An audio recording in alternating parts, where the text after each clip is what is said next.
Did you know that the Army versus Notre Dame rivalry goes way beyond football? It's a story that's shaped by war, sacrifice, and a country finding its way after some of its toughest years.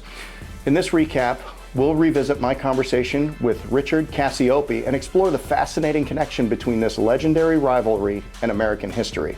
In home service sales, consistency and insight are your key to scaling your business. Enter Rilla Voice, your virtual ride-along that gives you full visibility into sales conversations that can boost close rates by 40%. Managers are 8 times more time efficient, while average ticket sales increase by 17%. It's time to harness technology for real results.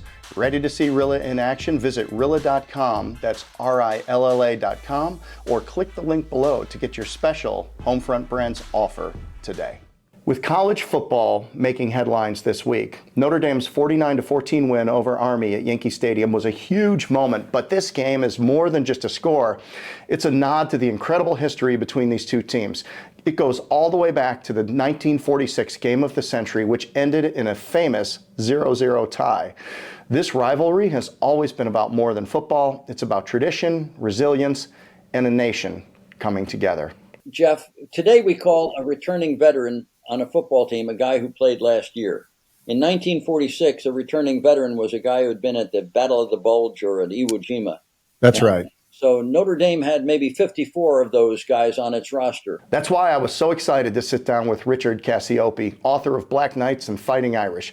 His book uncovers the deeper story behind this legendary rivalry and its connection to America's struggles and triumph. Today, I want to share some highlights and key moments from this powerful conversation with a charming, charming man.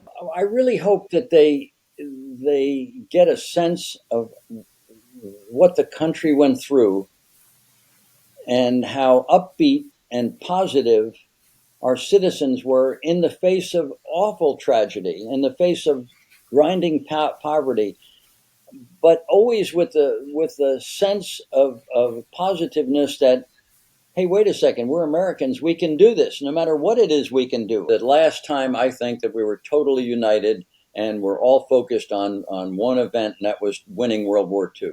Richard set the tone early by reflecting on a time when America was aligned on values and purpose. He spoke about the unity during World War II and the sacrifices that were made by millions. What stood out most was his perspective on the determination of that generation, a reminder of the grit and resilience that built this country. We don't often think about how this alignment fueled not only military success, but also the cultural moments like the Army and Notre Dame football rivalry that became symbolic of America's spirit of the day. So when the Corps of Cadets came down to Yankee Stadium for that 1946 game, when they got off the train in the Bronx, the crowd jeered them and called them draft dodgers because they had spent the war years on the Hudson there at West Point, and the Notre Dame guys had been at the war. And Army, which had a significant recruiting advantage because of that, in 1944 and 1945 had beaten the Notre Dame folks 107-0 in those 2 years, which was so out of bounds for what it had been for its entire history of the series.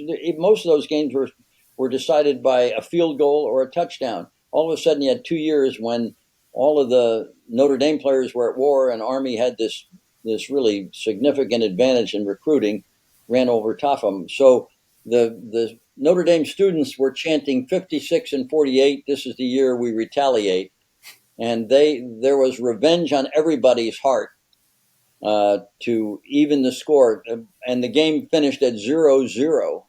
Disappointment to the whole world, but it was a hard fought game. So no overtime. No overtime back then. 0-0, and everybody went home brokenhearted because and both Army and Notre Dame at that point were ranked number 1 and 2. They continued on in the rest of the season, both undefeated. Army had been national champs 44 and 45, and but the sportscasters awarded the championship to Notre Dame in 1946 because Navy really fought Army very tough in their last game. So Notre Dame became national champs in 46. Both coaches, Blake and Leahy from Notre Dame and Blake from Army, were coaches of the year. Richard shared deeply personal stories about serving in Vietnam and how the perception of military service shifted drastically between World War II and the Vietnam era. He reminded us of the sacrifices made, not just on the battlefield, but also in the transition back to a society that didn't always welcome veterans with open arms. It was humbling to hear how he navigated those challenges while continuing to serve his country. As the country turned on the military, 68, 69, a soldier came home, and he was in the San Francisco airport in his uniform, and some woman came up and got in his face and started screaming at him, saying, "How could you do that? How could you go over there and do that to those poor people? Why would you go?" And he said to her, he looked her in the eye and he said, "Well, you sent me. I thought you knew." And that's exactly the right answer. It was the elected government of the United States says, "Hey, folks, this is in America's best and natural or national interest. Go do this. And if you're a soldier, you go do it. You don't have a choice to say, you know, I'm not liking this one so much. Call me when you get another one." And of course, we couldn't have Richard on without mentioning this historic 1946 Army Notre Dame game, which wasn't just a football game, it was a cultural moment. 4 Heisman Trophy winners on the field, and America still reeling from the war. This matchup became a symbol of perseverance and hope. Richard brought this history to life in a way that connects sports to the larger story of our country and the era that he lived in.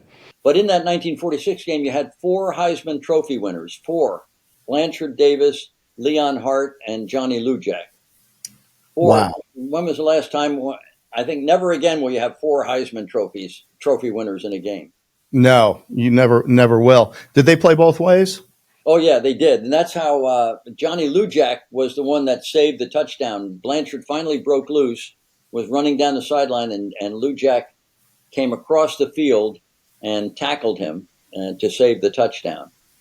And, Wow. and an interesting story, the guy I told you about, the quarterback for Army, was Arnold Tucker, and he played defense. He intercepted 3 passes from Johnny Lujack. After the game, Coach Leahy said to Johnny Lujack very seriously, "John, how is it that you threw 3 interceptions to Arnold Tucker?" And Lujack, who was really a fun-loving guy, said, "Well, it's this way, Coach. He was the only guy I could find open." I interviewed him in the book. He was what a terrific gentleman he was. As we wrapped up, I asked Richard what one piece of advice he'd give to inspire others. His answer was simple yet profound: just do it.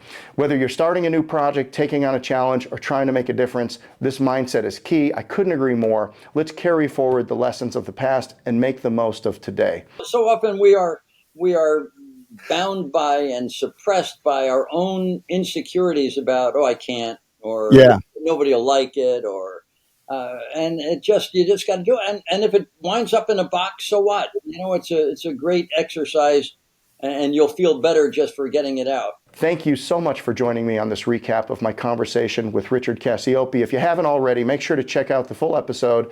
It's filled with stories and insights that will truly bring history and football to life for you. And while you're at it, grab a copy of Richard's book, Black Knights and Fighting Irish, for even more incredible details. It's great. And don't forget to like, subscribe, and share this episode to keep the conversation going. Until next time, stay focused, stay driven, and I'll see you on the home front.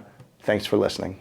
Thanks again to today's sponsor, Rilla Voice. Are you in the home services industry or leading a sales team? Rilla Voice is your virtual ride-along, capturing every conversation and turning insights into actions. Visit Rilla.com, that's RILLA.com, or click the link below to get your special Homefront Brands offer today.